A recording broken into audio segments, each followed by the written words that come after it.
संगत जी, जब हम सत्संग पर जाते हैं तो हम सोच लेते हैं कि हम तो अपनी मर्जी से सत्संग पर गए हैं, जबकि हमारी यह सोच गलत होती है।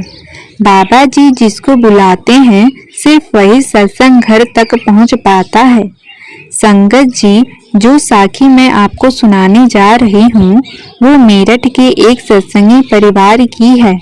बहुत ही प्यारी, बहुत ही सच्ची और बहुत ही भावुक साखी है। जब आप इस साखी को सुनेंगे तो शायद आपके दिल से भी यही निकले, वाह बाबा जी, आपकी लीला तो अपरंपार है। मेरठ का यह परिवार साधारण सा था, पति पत्नी और एक छोटा सा बेटा। घर में सत्संगी माहौल था, रोज सुबह शाम सिमरन भजन चलता था। पति पत्नी दोनों ने नाम दान लिया हुआ था और सालों में बाबा जी से जुड़े हुए थे। हर साल भंडारे में जाना, सेवा करना और सत्संग सुनना इनकी दिनचर्या का हिस्सा था। जीवन बहुत शांत चल रहा था। मगर संगत जी, जैसा कि बाबा जी अक्सर कहते हैं, कर्मों का हिसाब तो हर एक को देना ही पड़ता है। वही बात इस परिवार के जीवन में भी आई। साल 2022 में इनके घर में एक प्यारे से बच्चे का जन्म हुआ। पूरा घर जैसे खुशियों से भर गया। दादा दादी, नाना नानी सबकी आंखों में खुशी थी कि घर में नई रौनक आई। माता पिता हर पल अपने बच्चे को देखकर मुस्कुराते। हर दिन बच्चा कुछ नया करता तो सब हंसते, खिलखिलाते। लेकिन संगत जी, वक्त जैसे जैसे बीतने लगा, एक बात धीरे धीरे उनके दिल को परेशान करने लगी। बच्चा 1 साल का हुआ, फिर 1.5 साल का, फिर 2 साल का, मगर एक भी शब्द नहीं बोल पा रहा था। बाकी बच्चों की तरह मम्मा पापा तक नहीं। माँ तो थोड़ी चिंता हुई, लेकिन उसने खुद को समझाया, कोई बात नहीं, कुछ बच्चे देर से बोलते हैं, बाबा जी सब ठीक करेंगे। फिर एक दिन बच्चे के पिता ने गौर किया कि बच्चा तेज आवाज सुनकर तो देखता है, लेकिन जब कोई सामान्य आवाज में बुलाता है तो वह बिल्कुल प्रतिक्रिया नहीं देता, जैसे कि उसने सुना ही नहीं। अब चिंता बढ़ी। घर के लोग कहने लगे, कहीं बच्चे को सुनने में परेशानी तो नहीं। डॉक्टर को दिखाया गया। जांच के बाद डॉक्टर ने कहा, आपके बच्चे की सुनने की शक्ति कमजोर है, इसलिए वो बोल नहीं पा रहा। इलाज लंबा चलेगा, सालों लग सकते हैं। संगत जी, ये सुनकर उस माँ का दिल कांप गया, लेकिन फिर भी उसने डॉक्टर के सामने एक बात कही, डॉक्टर साहब, आप इलाज करें, लेकिन असली इलाज तो मेरे सतगुरु के पास है। मेरा बाबा जी मेरा बेटा जरूर ठीक करेंगे। डॉक्टर ने एक ईयर ड्रॉप दी और कहा, दिन में 3-4 बार बच्चे के कान में डालते रहना। पति पत्नी ने वैसा ही किया। 2 साल तक बिना रुके रोज वही दवाई डालते रहे, मगर बच्चे में कोई फर्क नहीं पड़ा। अब घर के बाकी लोग निराश हो चुके थे, लेकिन माँ का विश्वास अटल था।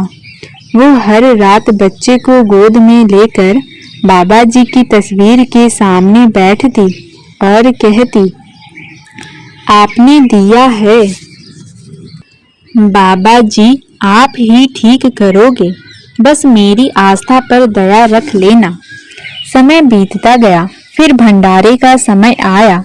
इस परिवार ने तय किया कि इस बार बाबा जी के दर्शन जरूर करने जाएंगे। उन्होंने सोचा, हम हर साल जाते हैं, पर इस बार दिल में एक खास अरदास लेकर जाएंगे। 2 महीने पहले से तैयारी शुरू कर दी। बच्चे के कपड़े, दवाई, सब चीजें रख ली। गुरुवार सुबह करीब 11 बजे वह मेरठ से अपनी गाड़ी में रवाना हुए। रास्ते में भजन बज रहे थे। हवा में एक शांति थी। माँ बार बार बच्चे के सिर पर हाथ फेर कर कहती, देखना बाबा जी बुला रहे हैं, इस बार सब ठीक हो जाएगा। रात करीब 11 बजे वो दिल्ली के भाटी डेरा पहुँचे। वहाँ का नज़ारा देख के उनका मन खुश हो गया। चारों तरफ संगत थी, प्रेम का माहौल था, सेवा चल रही थी। जो भी बाबा जी के दर पर आता उसका मन हल्का हो जाता।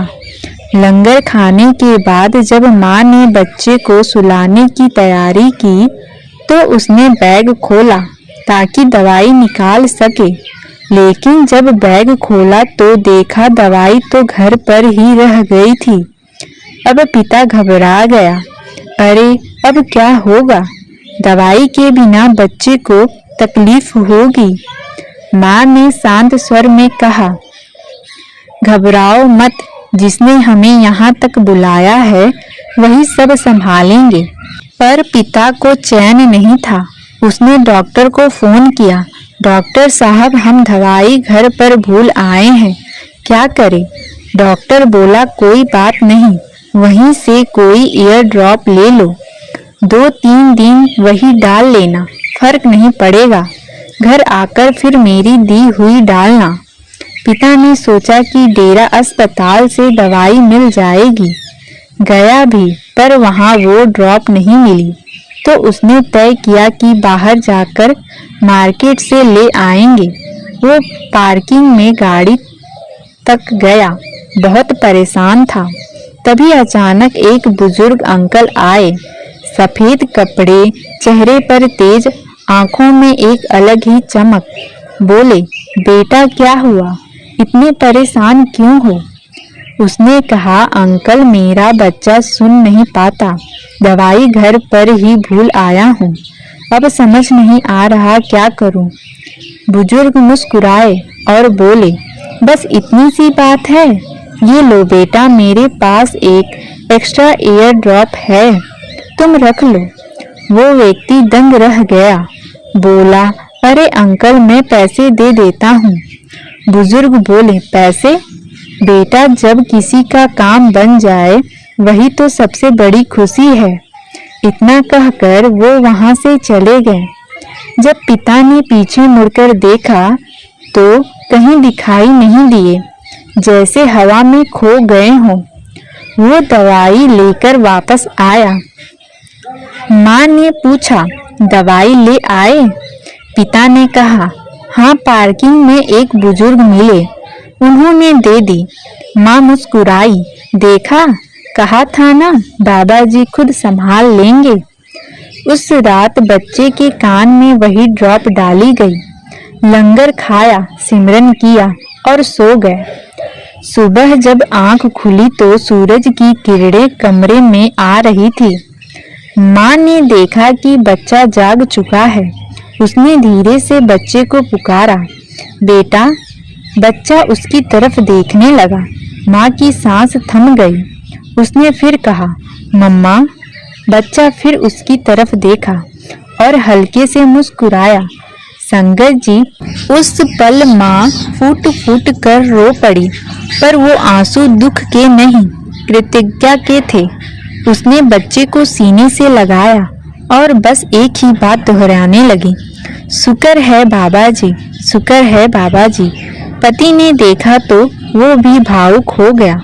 दोनों ने बच्चे को परखा, धीरे धीरे आवाजें निकाल कर देखा, ताली बजाई, नाम लेकर पुकारा और हर बार बच्चा रिएक्ट कर रहा था। अब उन्हें समझ आया कि ये सब किसी डॉक्टर का नहीं, किसी दवाई का नहीं, बल्कि सतगुरु की सीधा कृपा का नतीजा है। उन्होंने एक दूसरे को देखा और फिर दोनों के मुंह से एक साथ निकला, बाबा जी ने कृपा कर दी। अब सब समझ आ गया था। वो दवाई घर पर रह गई थी क्योंकि बाबा जी ने खुद वो कारण बनाया।